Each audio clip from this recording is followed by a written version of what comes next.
Hello, hello, and welcome back to Talia Talks. This is the show where we talk about everything.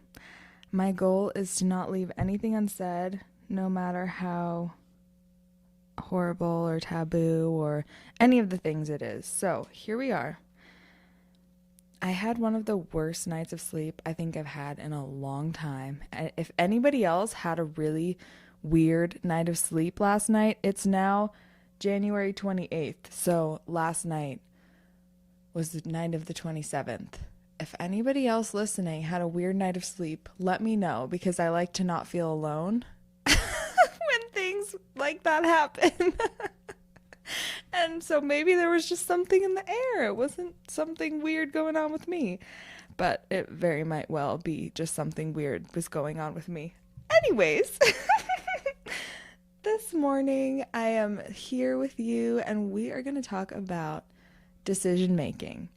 I have a beautiful list of processes to go through when you're faced with a decision. And let me just start off by saying I am somebody who has struggled with decision making, with indecision throughout my life, especially in my younger years. And a lot of times it was because I was asking everybody else what I should do instead of asking myself and listening to myself.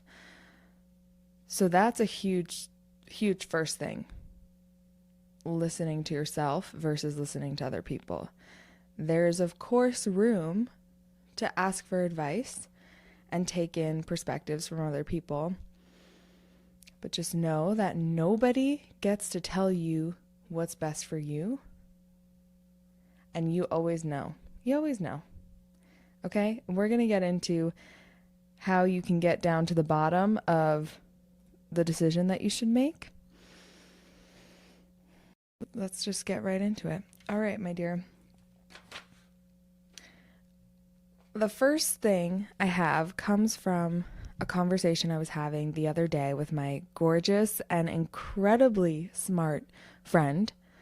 Shout out to Lydia. She was telling me a question that she asks herself when she needs to make a decision, or she's faced with a situation that seems complex and she doesn't quite know what to do. This is the question. And I just knew when she said this that I needed to share it with you. Here's the question. What's the bravest thing to do?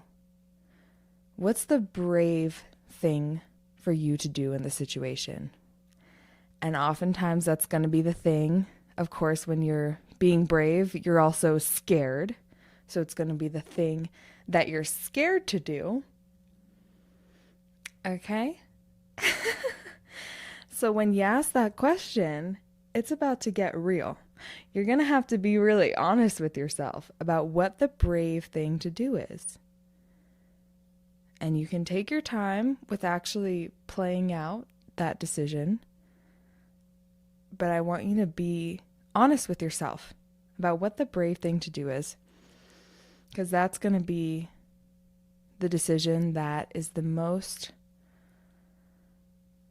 has the most growth for you. And we always want to live our bravest lives, our most courageous lives. I actually prefer the word courageous to brave, because courageous is like, it's courage. It makes me think of a lioness. And it also acknowledges that you're always scared when you're being brave or courageous. It's just that you do the thing anyways. Okay, so that is my number one question you're going to ask yourself. What's the brave thing to do here? Number two, when you're being faced with a decision, never make a decision when you're tired, okay? A lot of times in my life nowadays, when I'm feeling indecisive about something, or when I just feel like all over the place, like back and forth, going through all of the what ifs about something, it's because I am tired and I need to take a nap. And I'm sure you've probably heard this before. Oh my goodness, I'm forgetting it now. It's like never make decisions when you're tired, hungry, or emotional. I think is the other one. Tired, hungry, emotional, whatever. But that's basically it, especially when you're tired. When you're tired, your mind is gonna have a harder time actually processing what's best for you to do. And instead, you're just going to run through all of the options like a mad woman and drive yourself crazy. So don't do that. Take a rest and put it down and come back to it when you're rested. It might even be days later that you come back to it. Give yourself the time and space to actually rest and do what you need to do and come back to the decision later. Okay, that's my number 2. I need a sip of water. Where's my water? By the way, if you're somebody who likes to take notes, I hope you write these down for yourself for later, especially for you, the future you, in those moments when you're feeling like you don't know what to do and you need a list to look at because you're already going a little crazy. Write these down. Okay, the first one was asking yourself, what's the brave thing? The second one was rest. You could even say, note to self, take a freaking nap. Okay. Number 3. Number 3 is set an intention. Now, I could have left the list at just these 3 because these I think are like the most important things for when you're making a decision. But setting an intention is separate and different from focusing on a desired outcome. Okay, let me explain the difference. And this is really important. Setting an intention is asking yourself, how do you want to feel? Who do you want to be? And focusing on an outcome is thinking about all of those details and the logistics. And sometimes when you're focusing on an outcome that with a decision that has to do with other people, like say you're questioning if you should end a relationship. This is just a very simple example that came to me. If you're questioning if you should end a relationship, focusing on the outcome would be thinking about where you're going to live if you guys live together, not wanting to hurt your partner's feelings, or just thinking about all the logistics, the paperwork, the money, the friendships, all of the details. Setting an intention would be focusing on how future you wants to feel about the situation.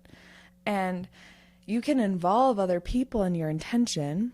Like for example, when I do this show, when I come to my studio to record, I set my intention to speak what needs to be spoken and for you, my listener, to receive exactly what you need to receive.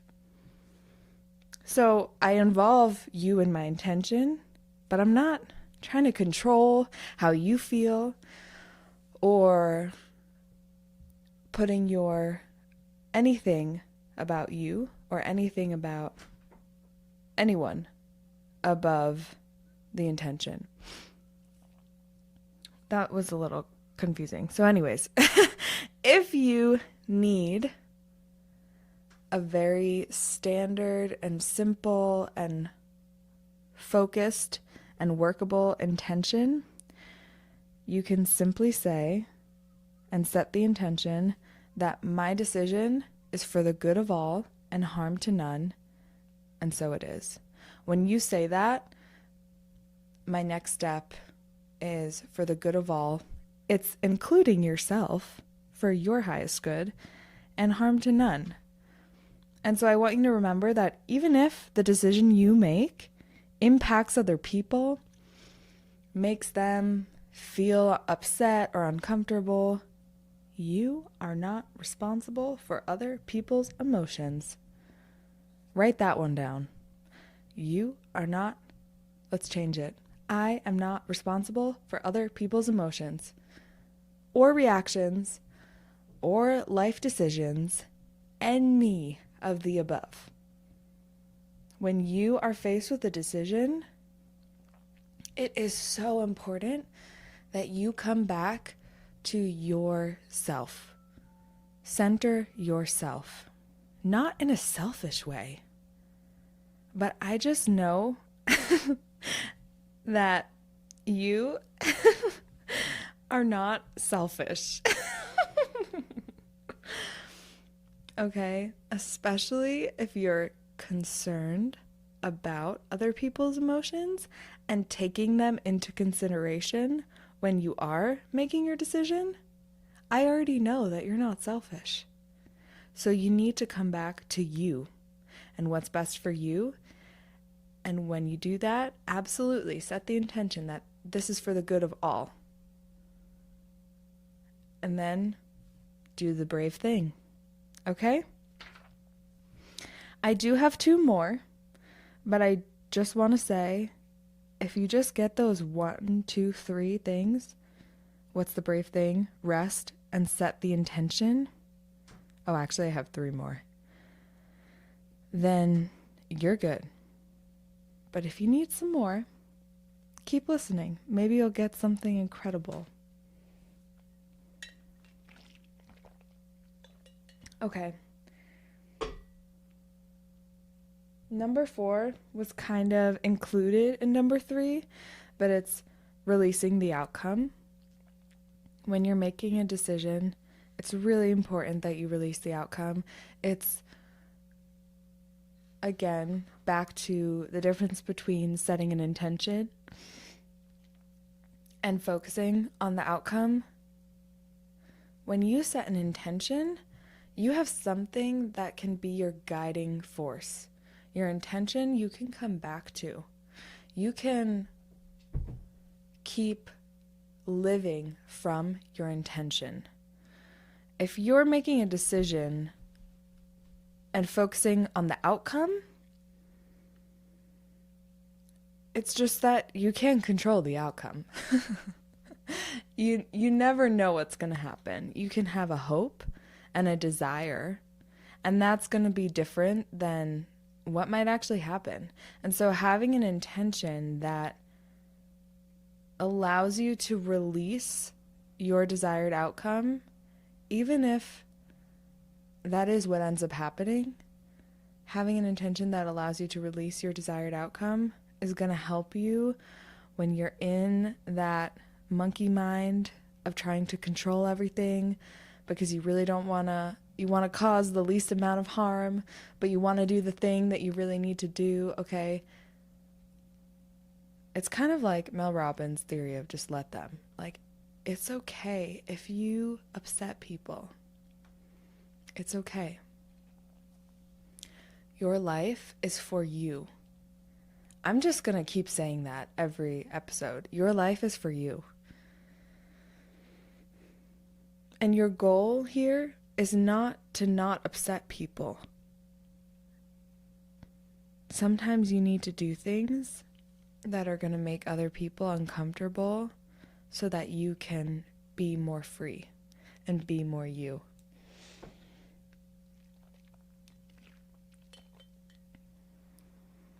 Okay, my dear. The real number 4, because I feel like that was just a continuation of number 3, is going to be get out of your head and into your heart. I don't know about you, but when I have a decision to make and I'm struggling with the indecision part, I am so in my head. I am just going over the thing over and over and over and over. So much so to the point where sometimes I'm driving myself actually crazy. And I need to just stop. And I know you know what I'm talking about. Okay. And if you're somebody who talks to a lot of people when you struggle with indecision, this is also for you, okay? When you talk to a bunch of different people, get their perspectives, now those perspectives are all up in your head. And really what you need to do when you are faced with a crossroads or fork in the road is get into your heart. Listen to your heart. Listen to your intuition, your gut, your womb. What does your body know about your decision? What do you already know to be true that you're pretending not to know, or that your mind wants to think its way out of? Okay, this also kind of goes along with a side note I want to say, which is that when you're feeling uncertain about something or unclear about something, thinking is not gonna get you to clarity a lot of times, okay? Fight me on that. I want to hear your argument about that in the comments, because I'm pretty sure about that one. Thinking is not going to get you to clarity. You know what does get you clarity? Making a decision, acting, and engaging. Once you make a decision, you know pretty quickly if you made a decision that you like or a decision that you don't like. But as long as you stay in the thought loop processing, you can play out a million different scenarios and you're not going to get any clarity about what it would actually be like to make any of those decisions. You can hypothesize and imagine, and you probably do that really well. But all that's doing is adding more information into your brain that you really don't need. And really what you need to do, what will bring you clarity, is dropping out of your head into your heart and making a decision. And going from there, and just know that it's okay if you make the wrong decision. Who gives a shit? A while ago, I was faced with a decision to make about a relationship I was in at the time. We were living together and we were very entangled in our lives. I mean, as serious, committed relationships get. And I loved this person very dearly. I also felt immensely responsible for their feelings and their life, honestly. I felt really responsible. It was not healthy. Talk about codependency. Yeah, I've been there. And I remember this moment so distinctly. I was walking through the mountains, trying desperately to ground myself and figure out what I needed to do.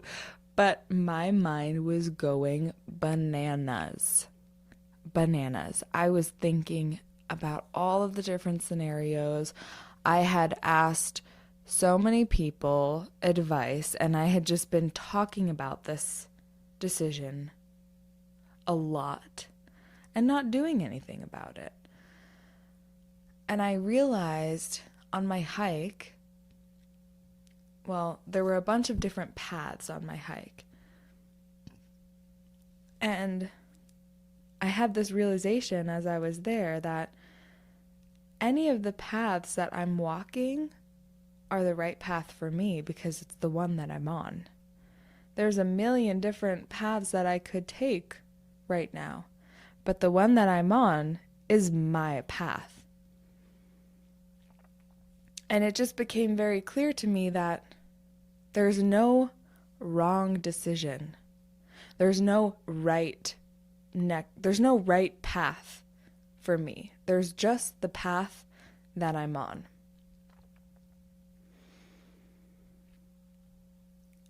And I want you to remember that next time you feel like you need to make the right decision, that there's no right decision. There's just the decision that you make. And there is always grace, and there's always redemption, and there's always just learning. It's about learning. And you will learn very quickly if you made a decision that you like, that feels aligned for you, once you make the decision, you'll find out. Okay. So out of your head and into your heart. And number 5 is ground.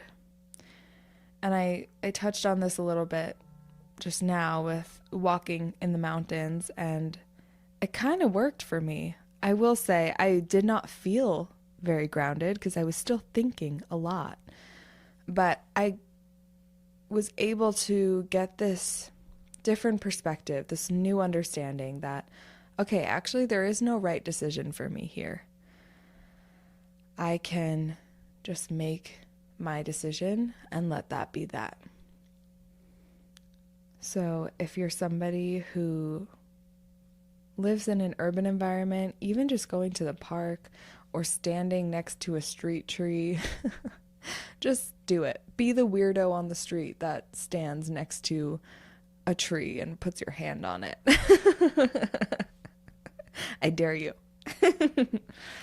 Ground however you like to ground.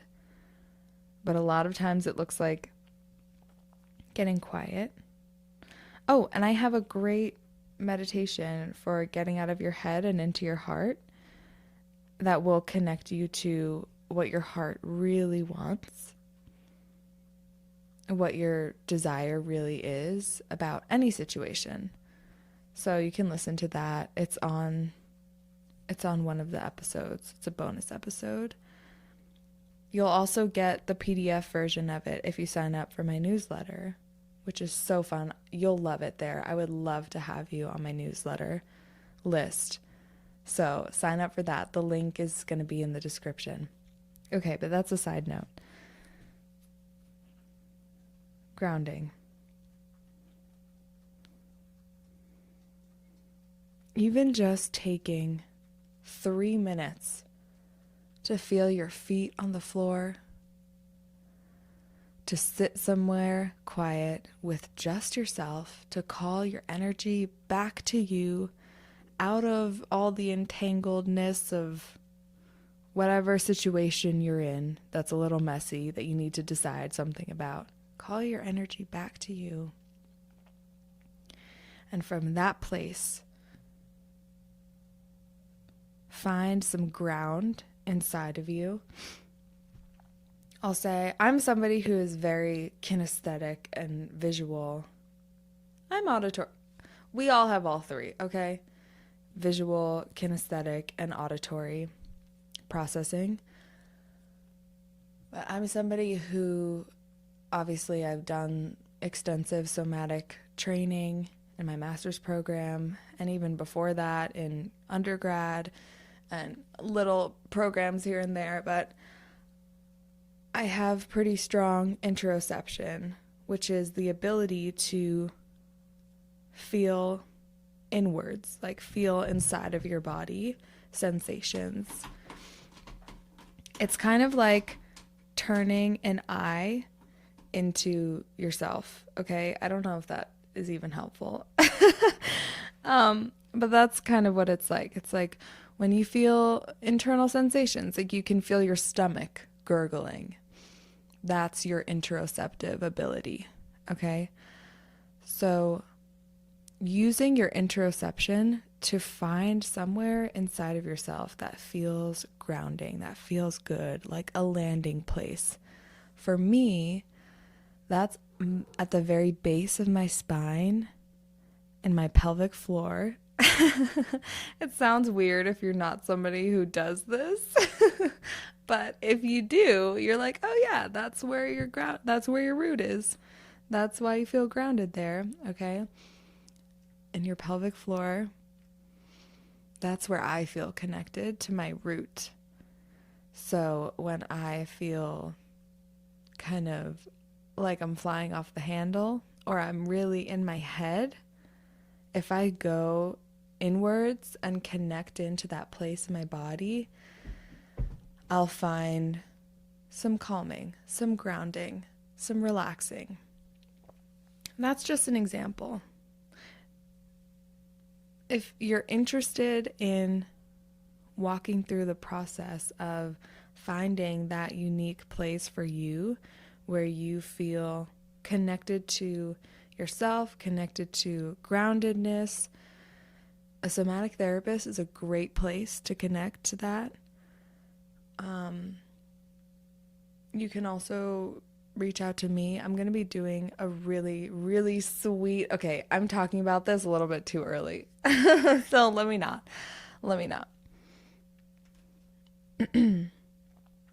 I'll just say for now, keep your eyes out. Okay, if you're not already on my mailing list, add yourself to that, because I'm going to be doing a really, really sweet thing very soon. It's a thing. I'm being vague because it's not done yet. Okay, but I'm going to be launching something that's going to be for you, and part of it is for you to have the space and the guidance to connect to yourself and really find that place in you where you feel connected to you. Okay.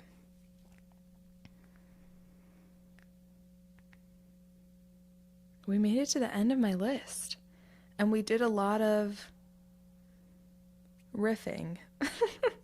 This is what happens. This is why I make a list, because I know that once I start talking, I'm gonna just keep talking.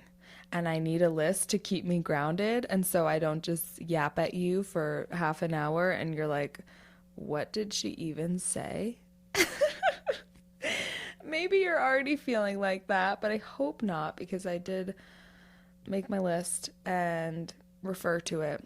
So in case you missed it, in case all of my yapping went in one ear and out the other, or just all over the place, which I sometimes do, here's what I have for you when you're faced with a decision. Number 1, what's the brave thing? Ask yourself this all the time. All the time. I'm going to use it all the time. I love that my friend Lydia told me about this question. And so I'm so happy to share it with you. Number 1, what's the brave thing? Number 2, rest. Your mind can go nuts when you're tired, and you're not going to make the best decision when you're tired. That's just it. So number 2 is rest. Number 3, set an intention. And number 4, release the outcome. And again, if you don't know what intention you want to set, you can simply say, I set the intention that my decision be for the good of all and harm to none. Beautiful. Number 5, get out of your head and into your heart. And again, go listen to the meditation that I recorded for that. Number 6, ground. And like I said, using that interoceptive ability that you have to feel inside of your body, to find somewhere in there where you feel connected to you. That's one way to do it. Another way to do it is just to go outside and connect with nature. Like people say, touch some grass. Touch some grass. Sit under a tree. Ground. Even if you don't feel like anything's happening, I promise you, something's happening. So just be open to receiving from Mother Nature, and you will. Okay, my dears, that is my list. I hope you got something out of today's episode. If you did learn something, or if you did have a moment where something clicked for you, I want to hear about it. Will you please make a little comment about that? Also, make a comment if you also had a weird night of sleep last night, because like I said, I like to feel like I'm not alone. Okay. Yeah, let me think what else I want to hear from you. I want to hear from you if you have ever made a decision and then really quickly realized that you made a decision that you didn't like. And then what did you do about it then? Did you make another decision and then realized it was fine to make a bad decision because you just make another one? Hopefully you understand what I just said, because I just said a lot. Okay. I want to hear from you, whatever you want to share with me today. I do hope you get a chance to listen to that meditation if you're into that sort of thing. It's really sweet. It's like a 10-minute practice. And yeah, let me know if you have any questions also. I just want to hear from you. I just love you. And I hope you have an amazing day. Amazing. I hope you have an amazing day. I hope you have a better day than I have. And I'm going to have a really effing good day. So, again, you can follow the podcast on Spotify or Apple Podcasts. Give me a rating. I do want your feedback. I said last episode, only rate me. I was joking. Only rate me 5 stars, but obviously I'm joking. I want your honest feedback. And if you have something to share, I would love to hear it. You can find me on TikTok, Talia Matz, TALYAMATZ. Matz, M-A-T. Oh, I just said it. Okay. It's time for me to go. You can find me on Instagram. It's the same thing. It's my name. And you can find me on my website. It's the same thing, taliamatz.com. And that's where you can sign up for my newsletter, which I really hope you do because that's where I have so much fun writing. If you have not read my writing yet, I really want you to be on my newsletter because I have so much fun writing these emails to you and you're gonna love it. Okay, so do that and yeah, have a beautiful, beautiful day. I will see you next time. Mwah.